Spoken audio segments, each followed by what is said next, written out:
Bonjour à tous et bienvenue dans cette nouvelle vidéo. Alors aujourd'hui, vidéo dédiée à une nouvelle fonction là, qui sont apparues sur les dernières versions d'Excel, donc Excel 2019 et Office 365. Voilà, donc il y a la fonction séquence. Voilà, c'est une nouvelle formule, une nouvelle fonction qui est arrivée. Fonction matricielle, là aussi, donc ça va vous permettre ici de pouvoir créer des listes très facilement, soit en ligne, soit en colonne, dans une matrice de valeurs. Donc vous allez voir, on va utiliser souvent cette fonction séquence qui vous permet de créer des séries incrémentées notamment. Et vous allez voir son utilisation, elle est assez simple. Et on va aller voir ici quelques petits exemples concrets. Alors, ici, premier exemple. Donc on va pouvoir ici créer une liste numérotée, soit en colonne, soit en ligne. D'accord. Et avec ici des petits arguments. Donc vous allez voir que cette fonction séquence, elle a 4 arguments. Donc on va vous demander de créer une série soit en ligne, soit en colonne, avec un début, et pourquoi pas y mettre un pas. D'accord. Donc ça vous permet ici de pouvoir créer des séries incrémentées, vous allez voir, assez simple, et vous allez voir qu'on va pouvoir combiner les deux. Alors, donc exemple ici, si je prends ici, on va faire ici une petite séparation, et on va faire un petit exemple simple. On va se mettre ici une petite couleur, peu importe. Voilà. Et ici, je voudrais par exemple créer une série numérotée. Eh bien, vous allez voir, on va taper égal, on va taper la fonction séquence, d'accord. Et ici, il vous demande un numéro, bon, ici une ligne, colonne, voilà. Le premier étant obligatoire, les autres, les trois derniers arguments sont facultatifs, hein, vous les voyez, il est entre crochets. Si par exemple je demande de lui créer une séquence de 20 en ligne, vous allez voir quand je vais taper, automatiquement, boum, il va vous créer ici une série qui va vous, voilà, qui vient de créer une série de 1 jusqu'à 20. D'accord. Donc ça c'est assez pratique. Ça vous permet ici de pouvoir créer une série rapide. Donc on aurait pu le faire ça avec ici l'outil filtre avancé. Ici si je tapais une première valeur et que j'allais dans l'onglet accueil, ici on va chercher la fonction recopie qui permet de créer une série. Là si je lui dis d'aller créer ça en colonne pour que ça descende linéaire et qu'on lui mette ici la dernière valeur c'est 20, vous allez voir qu'automatiquement il va vous faire exactement la même chose. Mais là ici vous allez voir, on va le faire avec la fonction séquence. Voilà, ici vous a créé une plage matricielle, voilà, dynamique qui va vous permettre ici de pouvoir créer cette série. D'accord. On va pouvoir aussi le faire avec ici, pourquoi pas, là on a commencé à 1 par défaut, hein, mais ici j'aurais pu lui demander d'aller le faire en colonne, encore une fois, donc on fait en ligne, mais peu importe, égal, séquence. Il n'y a pas d'accent dans les fonctions, voilà, égal séquence. Et là on va lui demander de faire ça en pareil, donc on va lui faire ici par exemple, je sais pas moi, on va lui mettre ici une petite donnée, mais on va lui dire ici de commencer une série par exemple de pareil de 20, mais on va lui demander de commencer, donc on va passer ici, de faire un début à partir de 5 par exemple. On va commencer une série à 5, mais tu vas aller jusqu'à 20. Et là automatiquement, il va vous faire une série de 5 et il va s'arrêter à 20. Enfin 5 et après il a fait 20 items, donc vous allez voir, il va le faire directement. D'accord. Si j'avais voulu qu'il s'arrête à... Voilà, on aurait dû le faire ici à partir de 15 pour lui dire qu'il aille faire 15 séries à partir de 5. Et là, normalement, il va s'arrêter à 20 automatiquement. Enfin 19, puisque derrière, le premier n'est pas. Ok, donc ici, on va le faire directement. Ça vous permet ici de pouvoir le faire rapidement. Donc ici, il faudra mettre même 16 pour qu'il aille jusqu'à 20. Ok, pour aller faire 16 items. D'accord. Alors, voilà, donc ici, ça vous permet ici de pouvoir le faire rapidement. Et on pourrait aussi créer une série, encore une fois aussi, en l'utilisant ici, eh bien, avec un pas notamment, on pourrait le faire assez rapidement, directement ici, en mettant ici des incrémentations. Et on va les voir ici qu'on peut faire aussi la même chose, mais on va faire ici égal, séquence. Donc ligne, on va lui dire d'aller faire par exemple une série de 10. D'accord. Et on va lui dire ici, vous allez voir, il va y avoir aussi un dernier argument, où là on va pouvoir aussi lui mettre un petit moins 1. Et là, il va faire moins 1, moins 2, moins 3, moins 4. Donc on pourrait lui faire ici des petites séries directes à l'intérieur. Donc on peut lui faire de commencer un pas. Alors ici, on va lui faire... Voilà. Voilà. Après ici, on peut lui faire des choses positives, négatives. Voilà, on va lui faire ici un petit moins 1. Donc ici, on peut le faire en colonne, on peut lui mettre à partir d'un début. Là, on lui a dit de commencer par 1, on va lui faire de commencer par 1. Et ici, on va lui faire, voilà, moins 1. Enfin, après, vous émettez le pas que vous voulez, peu importe. Ça vous permet ici de pouvoir lui faire, tiens, on va lui faire un petit pas de 2. En ligne, on va lui faire un petit pas de, donc commencer à 1. Et on va lui faire un pas de, un pas de 2. Voilà. Donc là, il va sauter de 2 en 2. Donc là, il va mettre les nombres impairs. Voilà, on peut le faire ici direct. Ça vous permet ici de pouvoir le faire directement. Donc en lui mettant un pas, un peu comme fait aussi l'outil remplissage qu'on a vu tout à l'heure, recopier, qui permet ici d'écrire un pas. D'accord. Évidemment, on peut faire aussi la même chose en ligne. Donc en colonne, peu importe. Si je fais égal séquence, d'accord. Et là, vous allez voir, il va pouvoir ici le faire aussi directement. On va lui dire ici d'aller chercher carrément la colonne en lui disant, eh bien, mets-moi 10. Et là, il va vous créer la série, ce coup-ci, mais en colonne, directement. On a mis ici le deuxième argument dans la fonction séquence. Donc si je tape égal formula texte de ça, vous allez voir ici, il a bien mis, on va le mettre en rouge pour que ça se voie. Donc voilà, donc ici on est allé chercher le deuxième argument qui est bien la colonne. Pareil, on peut lui faire aussi un pas en lui disant ici égal séquence. Séquence de quoi? Donc on va lui dire de commencer en colonne.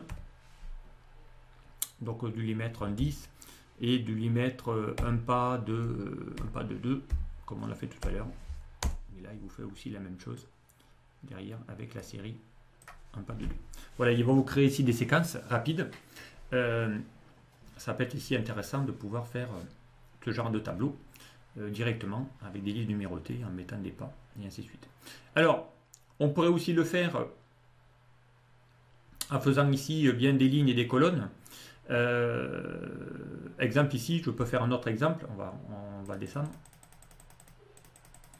Vu qu'on sait faire des lignes et ici des colonnes, vous allez voir, on va pouvoir mixer les deux.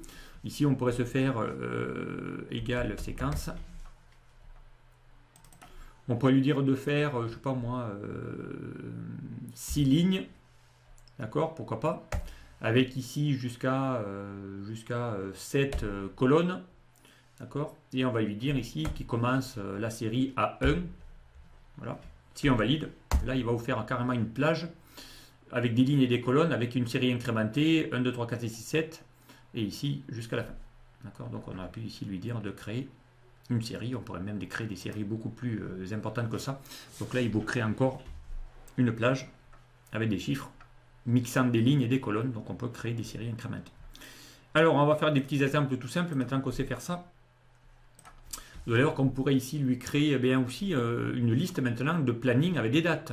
Donc ça, on est capable de le faire assez facilement. Exemple ici, on a ici la formule qui permet de le faire. Je vais juste la décaler pour le faire ici, à côté.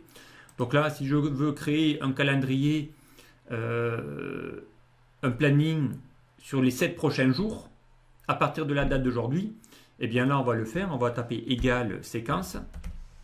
D'accord? On veut que ça fasse en ligne, donc on va lui dire commence en ligne, donc on va faire 7 jours. D'accord?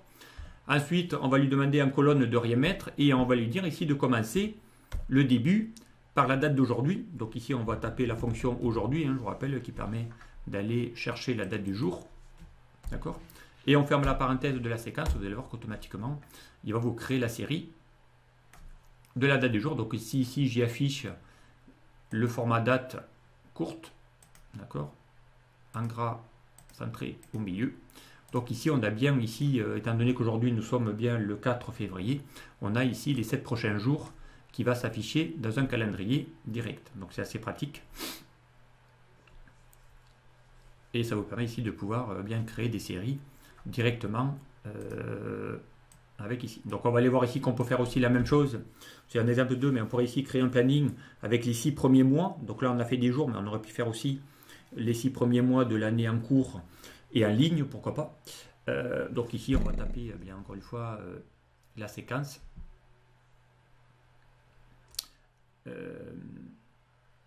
Et vous allez voir qu'on va pouvoir ici le faire à partir de l'année en cours Donc il va falloir ici qu'on lui tape bien le texte directement. Donc ici on va taper égal séquence. Okay. On va lui demander ici de mettre en ligne, ben, on ne veut que les 6 premiers mois, d'accord. On veut commencer à 1, d'accord. Si je valide ça, ben là je vais aller voir 1, 2, 3, 4, 5, 6, donc en gros ben, les 6 premiers mois, mais ça je veux que ça soit des mois, d'accord. Donc ici il va falloir qu'on aille transformer ça avec ici, dans la première formule, on va lui demander d'aller chercher eh bien, une date, d'accord. Il va falloir qu'on aille ici lui demander d'aller chercher une date par rapport à l'année. Donc l'année, on va lui dire d'aller chercher l'année. L'année de quoi? Eh bien l'année de la date d'aujourd'hui, d'accord. D'accord, ça c'est les mois. Ensuite, dans la fonction date, on a besoin ici d'aller chercher ensuite, donc là on ferme la fonction année. Ensuite, il va falloir qu'on aille chercher les mois. Eh bien les mois, c'est les 1, 2, 3, 4, 5, 6 ici qu'on a vu là. D'accord. Donc là, si je fais ça, alors ici, il va demander un nombre insuffisant de dates. Oui, parce que derrière, il va falloir faire les mois.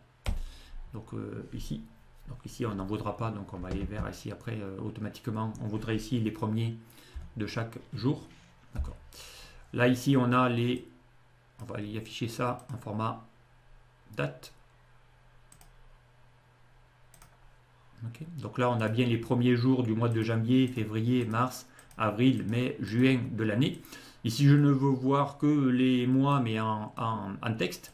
Donc ici, on va convertir tout ça avec la fonction texte. Texte de quoi? De tout ça. Et on veut afficher que les 3 premières lettres du mois.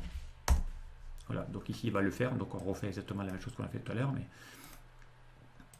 voilà, donc ici on peut faire les 6 premiers mois, les 12 premiers mois, on pourrait le faire aussi directement. D'accord. Donc ça on peut le faire la même chose. On peut faire la même chose qu'on vient de faire, mais sur créer les 12 mois de l'année en cours en colonne. D'accord, en utilisant ici la même formule qu'on a fait là. Mais ce coup-ci, on va mettre l'argument non pas en ligne mais en colonne. Voilà, c'est exactement le même principe, tout simplement. Et ici, on pourrait aussi faire la même chose en utilisant, donc là, une petite utilisation concrète. Ici, je lui ai demandé d'aller utiliser voilà, la séquence. On a vu qu'il y en a besoin d'une date. Donc pour des calendriers, ici, je lui ai demandé d'aller créer pour l'année 2019, pour l'année 2020. Ici, le planning du mois de mars. Ici, je vais demander le mois de mars. Mais je voudrais ici avoir le planning du mois de février 2020. Voilà, ici, il est capable de le créer avec la fonction séquence que j'ai mis là. D'accord. Donc ici, j'ai besoin d'aller chercher en ligne la première, ici, d'aller chercher quand est-ce qu'il doit se terminer. Donc ici, on veut chercher combien il y a de jours entre les deux dates. On a besoin ici combien de valeurs il doit mettre en ligne. D'accord, ici. Donc là, il faut qu'on aille, s'il veut s'arrêter au mois de février, donc il faut qu'il s'arrête au 29 février.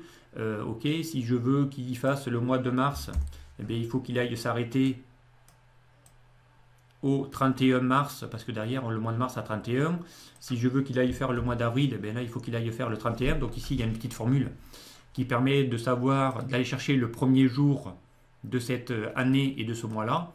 Ici, d'aller chercher le dernier jour, donc le fin mois de cette date.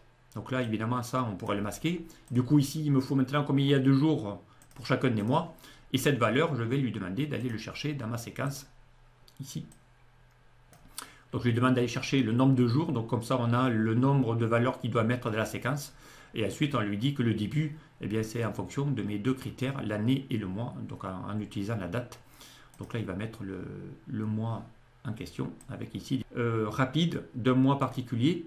Donc là j'ai créé un planning mensuel en fonction d'un mois et d'une année sélectionnée. D'accord, avec ici, là on va pouvoir créer aussi par rapport à l'année 2020 par exemple. On peut lui dire de chercher le calendrier du mois de février de 2020. Et ici, on a ici la possibilité d'aller mettre un calendrier avec ici les 7 jours correspondants au calendrier du mois de février. Donc ça vous le fait ici directement sur les données. Ok. Voilà, donc ça vous permet ici de pouvoir créer des petits séries assez simples. Donc la fonction séquence, assez pratique à utiliser pour aller créer ici vos données directement. Ok. Allez, donc ben, je m'en arrête là pour cette vidéo, et puis je vous dis à très vite pour d'autres fonctions apparues en 2019.